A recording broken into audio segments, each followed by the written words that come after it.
Dari sejumlah informasi tadi pemirsa, kita beralih ke beberapa agenda yang menjadi perhatian untuk hari ini. Di antaranya pemirsa, dari China ada suku bunga utama kredit PBOC atau Bank Sentral China.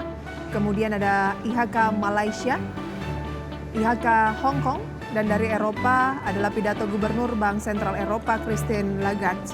Kemudian pemirsa, dari agenda emiten ada OCAP, Rapat Umum Pemegang Saham, ASDF, pembayaran kupon. Kemudian pemirsa, kita akan lihat update dari Bursa Asia pada pagi hari ini. Data selengkapnya dapat Anda saksikan di layar televisi pemirsa. Di mana jika melihat update dari Bursa Asia pada pagi hari ini, terpantau Nikkei Jepang mengalami penguatan di atas 1%. Kemudian juga ada Straits Times Singapura, Kospi dan juga Hang Seng Hong Kong melemah.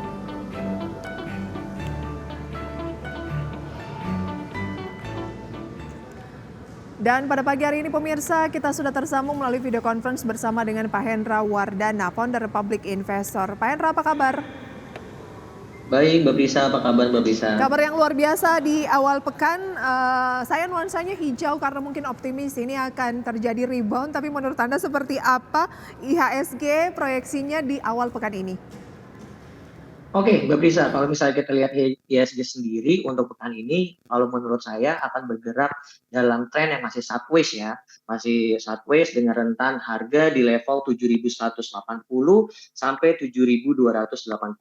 IHSG diprediksi tidak akan bergerak sangat signifikan, melihat pada pekan ini belum ada data ekonomi yang terlalu signifikan nih untuk pasar global maupun regional. Sehingga pergerakan IHSG masih akan ditopang oleh saham-saham big cap sendiri.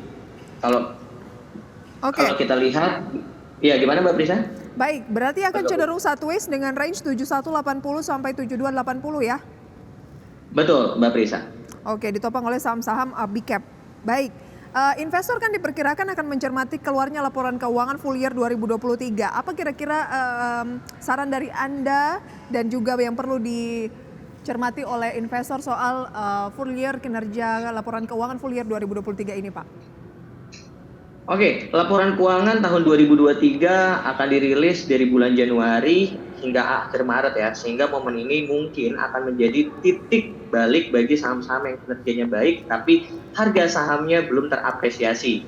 Dengan rilisnya laporan keuangan, pastinya para investor memiliki asumsi nih dan analisa masing-masing terhadap bagaimana proyeksi laporan keuangan dari emiten yang akan dikeluarkan dalam 3 bulan ke depan. Sehingga pada kuartal 1 2024 ini pasar saham akan dipenuhi dengan dinamika pergerakan harga saham pasca rilis laporan keuangan di tahun buku 2023 Mbak Prisa. Jadi mungkin kita bisa cermati saham-saham yang notabene masih belum terdepresiasi.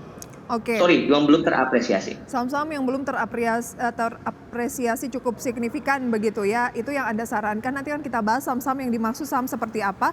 Tapi melihat dengan proyeksi Anda tadi IHSG itu cenderung akan sideways. Artinya nggak kemana-mana atau range-nya di situ-situ aja begitu ya. Akhir pekan lalu S&P 500 dari Bursa Wall Street ini kan mencatatkan rekor tertinggi baru lagi 2 tahun gitu. Dan diperkirakan Bursa Wall Street saat ini dalam tren bullish. Apakah itu tidak akan terlalu banyak mendrive pasar saham Indonesia saat ini yang mungkin sentimennya lebih ke domestik? Iya betul Mbak Prisa. Saya berharap ya IHSG masih dalam tren dulu sebenarnya. Tapi kalau misalnya kita melihat beberapa pekan terakhir, memang IHSG masih dalam konsolidasi sideways di level 7.180 sampai 7.280. Kalau misalnya memang IHSG berhasil breakout 7.280 atau psikologis ya 7.300, ini sangat positif untuk pergerakan IHSG ke depannya untuk all time high seperti bursa-bursa Amerika gitu Mbak Prisa. Jadi saya masih sangat yakin IHSG masih dalam tren yang positif, tapi memang masih sangat minim sentimen dari domestik gitu Mbak Prisa. Tapi kemungkinan untuk pergerakan IHSG hari ini kecenderungan menguat terbatas. Sideways dengan kecenderungan menguat terbatas. Akan lebih bagus lagi kalau misalnya break di 7280 tadi begitu ya, akan berpeluang untuk tembus lagi di atas 7.300-an ya.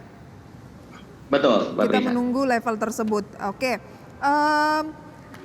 Saham apa yang Anda rekomendasikan dan Anda nilai ini belum terlalu banyak mengalami kenaikan? Tapi kita lihat dulu ya. Berikut ada beberapa saham pemirsa yang mendapatkan penguatan cukup signifikan sepanjang pekan lalu, di mana kebanyakan ini adalah saham-saham konglomerat Republik Indonesia. Dapat Anda saksikan di layar pemirsa, di antaranya adalah emiten yang baru saja IPO pemirsa ya pada pekan lalu. Kemudian juga ada M-Sky, KRYA, dan juga ada TPIA. Kenaikan yang cukup signifikan diberikan oleh CGAS yang menguat pemirsa. Seperti data selengkapnya dapat Anda saksikan di layar televisi Anda. Oke, dari top gainers di sepanjang pekan lalu ini, CGAS naik 88% di posisi 930. Apa respon Anda, Pak?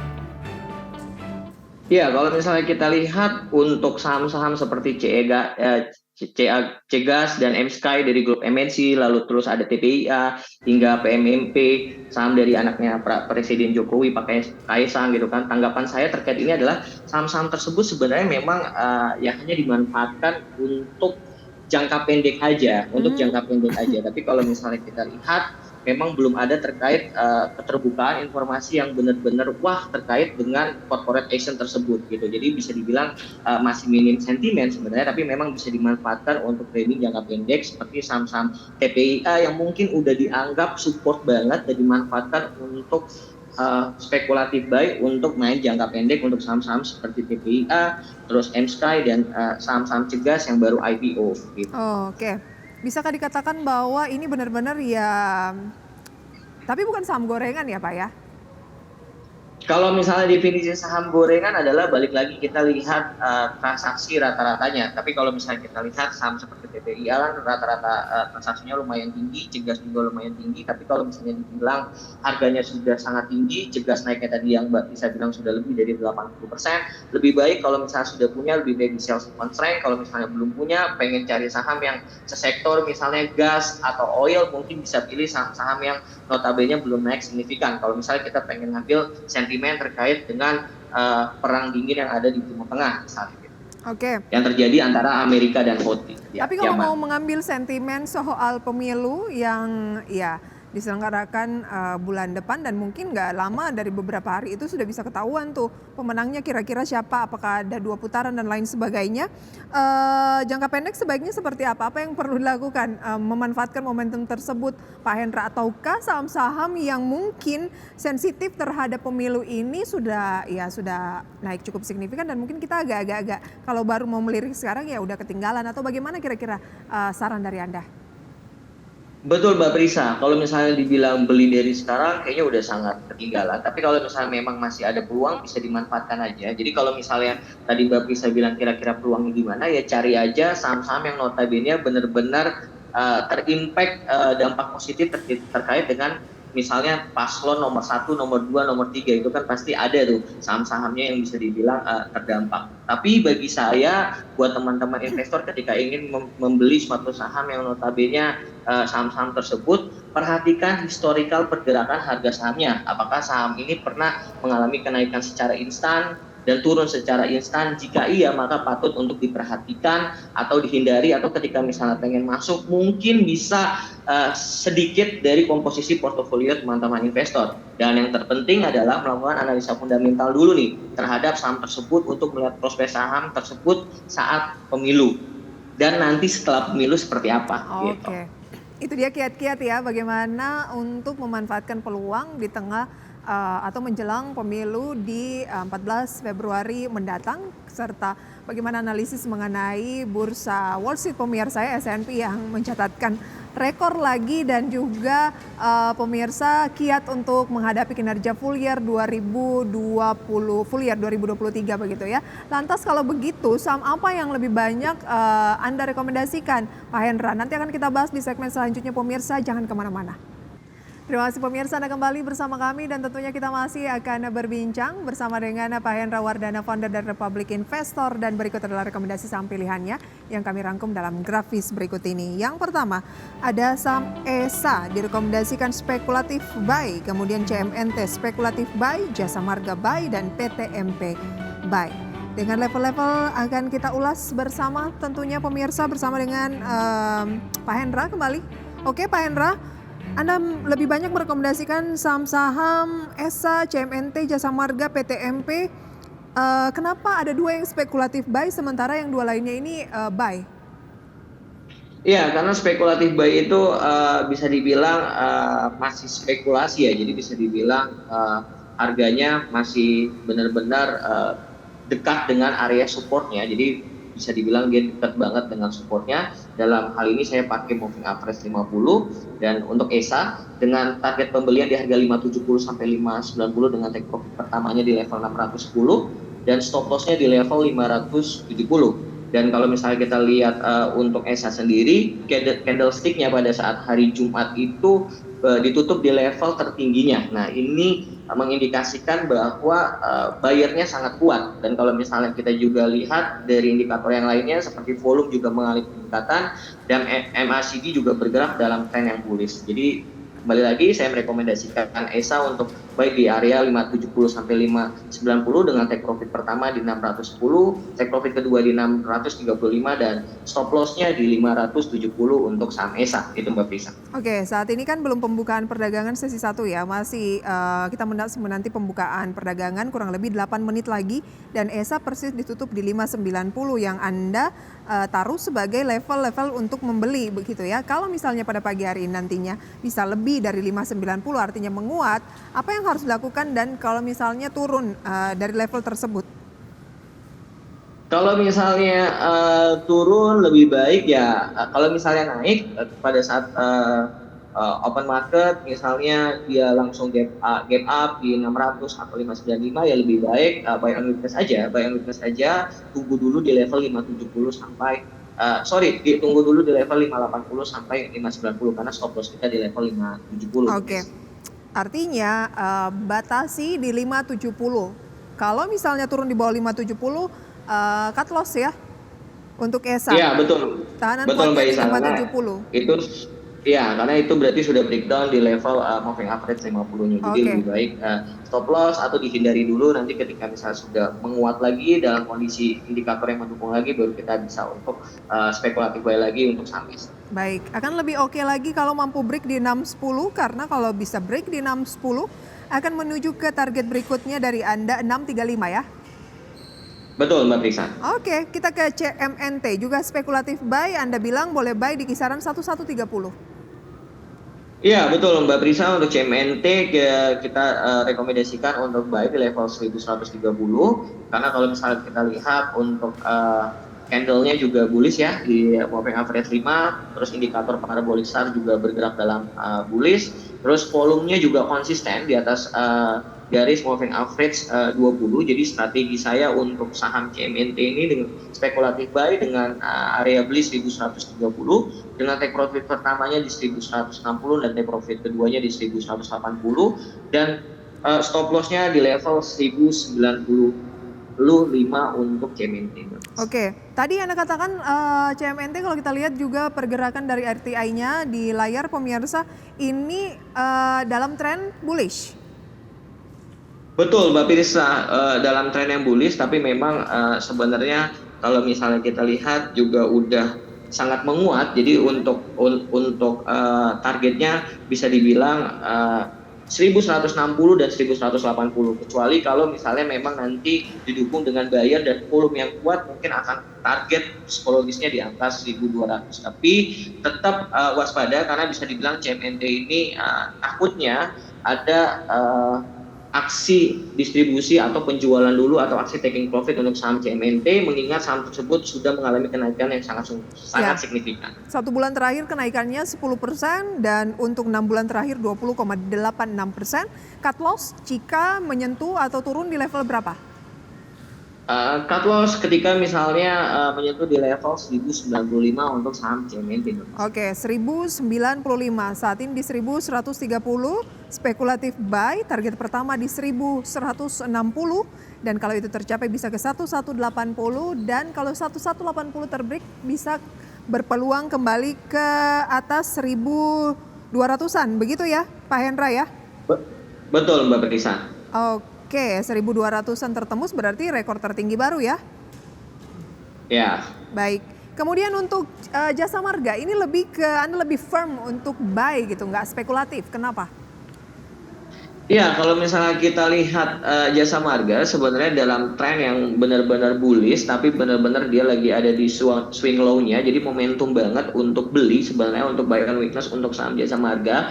Jadi saya merekomendasikan Jasa Marga untuk beli di level 4.750, karena kalau misalnya lihat candlenya sendiri ini bullish di moving average 50 dengan rebound area supportnya di level 4640 sampai 4680, dan kalau misalnya kita lihat posisi dari indikator stokastiknya juga bisa dibilang dia golden cross. Jadi saya merekomendasikan Jasa Marga untuk beli di level 4750, take profit pertama di 4890 dan take profit kedua di 4980 dengan batasan stop loss-nya di level 4620 untuk saham Jasa Marga. Oke, boleh disampaikan kembali dalam tren apa secara teknikal Jasa Marga saat ini? Sebenarnya kalau misalnya kita lihat untuk Jasa Marga masih dalam tren yang bisa dibilang bullish ya Mbak Prisa ya, bisa dibilang bullish, dan dia ada momen di mana dia mantul di area supportnya di level yang tadi saya bilang di level 4.640 sampai 4680. Jadi itu momentum untuk buy on weakness atau untuk mengakumulasi saham Jasa Marga dengan target di 4890 dan 4980. Bahkan saya berharap untuk jangka menengahnya untuk Jasa Marga bisa trading di angka psikologis 5.000. Oke, berarti kalau Jasa Marga ini juga menarik untuk medium ya? Betul Mbak Prisa. Oke, ada peluang ke 5.000-an asal level-level yang Anda sampaikan tadi ini bisa tercapai. Target pertama 4890, target kedua di 4980, stop loss di 4620, dan boleh lakukan akumulasi beli di 4750 ya? Iya betul Mbak Prisa, untuk Jasa Marga seperti itu analisa saya. Terakhir, PTMP juga Anda rekomendasikan buy sama seperti Jasa Marga di 230. Semenarik apa secara teknikal PTMP ini, Pak?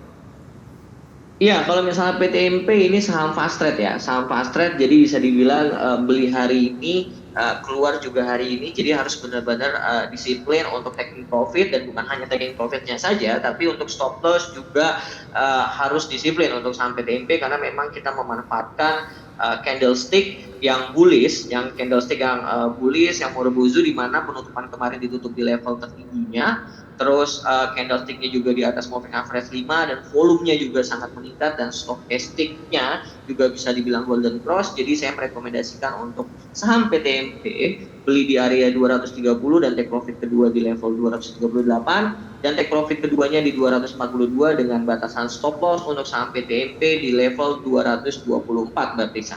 Oke, benar-benar ya kalau kita lihat karakter dari keempat saham yang Anda rekomendasikan ini, ada HSA, CMNT, Jasa Marga, PTMP ini ya, don't put all your eggs in one basket ya. Ada yang jangka pendek saja, harian saja, bahkan medium juga ada. Kenapa?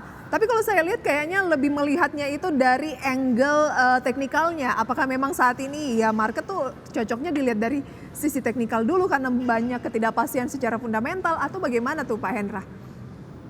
Betul Mbak Prisa, karena kita lihat memang masih sangat minim sentimen ya, baik itu dari emiten itu sendiri. Jadi benar-benar kita memanfaatkan hanya dari volume dan dari teknikalnya aja untuk sekarang gitu loh. Jadi kita benar-benar melihat untuk saham-saham tersebut kita manfaatkan hanya untuk analisis teknikal saja.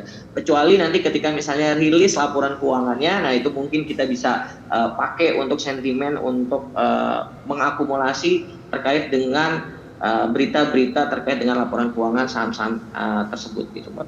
Oke, itu dia pembahasan untuk rekomendasi saham pilihan. Pemirsa, kita akan ke update pembukaan perdagangan di awal pekan ini, di mana pukul 9 tepat menunjukkan IHSG masih mencoba untuk bergerak di teritori antara positif dengan negatif, dan saat ini turun 0,06% di 7.225. Kami hadirkan informasi selengkap dan analisisnya usai jeda. Tetaplah di segmen Market Buzz Power Breakfast. Terima kasih pemirsa, Anda kembali bersama kami dan kita masih akan berbincang tentunya bersama dengan Pak Hendra Wardana, founder dari Republic Investor. Dan berikut pemirsa kita akan menyimak juga update pembukaan perdagangan pada pagi hari ini.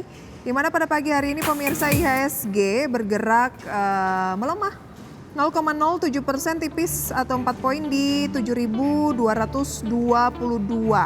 Kemudian untuk nilai tukar rupiah terhadap dolar Amerika Serikat juga terpantau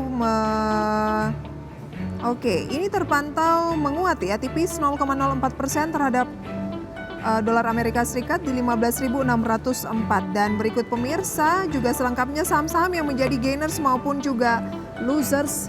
Yang pertama pemirsa, kita lihat ada CGAS ya, masih menjadi top gainers melanjutkan penguatan yang berlangsung di pekan lalu, di mana CGAS pekan lalu sudah menguat 88% lebih, dan CGAS merupakan salah satu emiten yang baru saja IPO ya.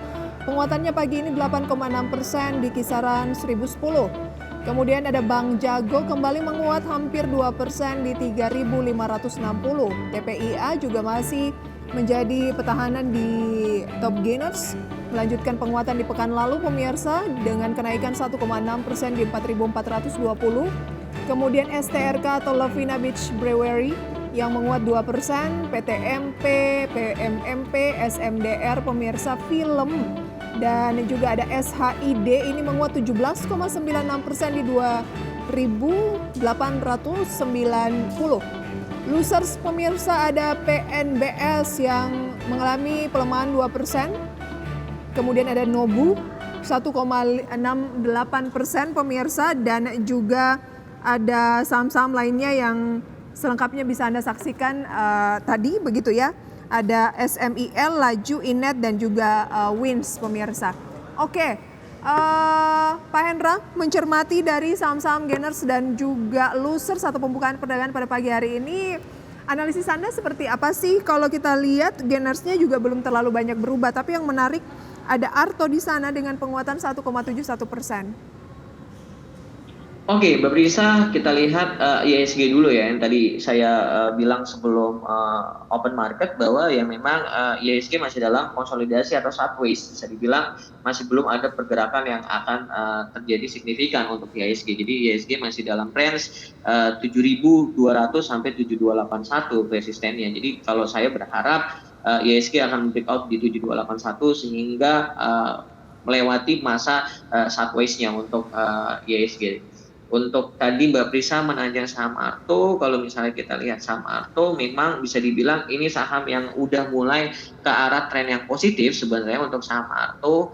Jadi dengan dia hari ini mengalami penguatan 60 poin dengan 1,71%. Untuk Arto itu ada resisten terdekatnya di shadow-nya itu di level 3850, dan mungkin angka psikologisnya dulu ya 3560, 3600, lalu ada resisten klasiknya di level 3850 untuk saham Arto. Untuk trennya sendiri udah dalam tren yang mulai uptrend untuk saham Arto. Jadi kalau misalnya teman-teman pengen akumulasi, mungkin tunggu momentum dia bentuk swing low-nya dulu baru untuk buy on weakness di level tersebut.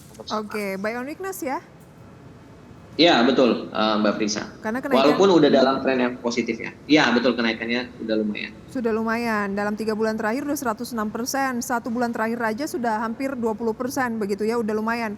Oke, kalau kita lihat deretan-deretan saham top gainers ini rata-rata saham yang memang masih mengalami penguatan cukup signifikan di pekan-pekan sebelumnya. Tapi saya tertarik untuk SHID. SHID ini kan sebelumnya nggak jarang ya muncul di top movers atau gainers, dan saat ini naiknya dari pekan lalu juga luar biasa nih. Hotel Sahid Jaya Internasional.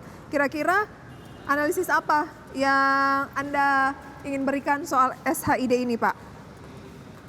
Oke, Mbak Prisa, kalau misalnya kita lihat untuk saham SHID ini bisa dibilang naiknya juga yang tadi Mbak Prisa bilang ya udah sangat lumayan.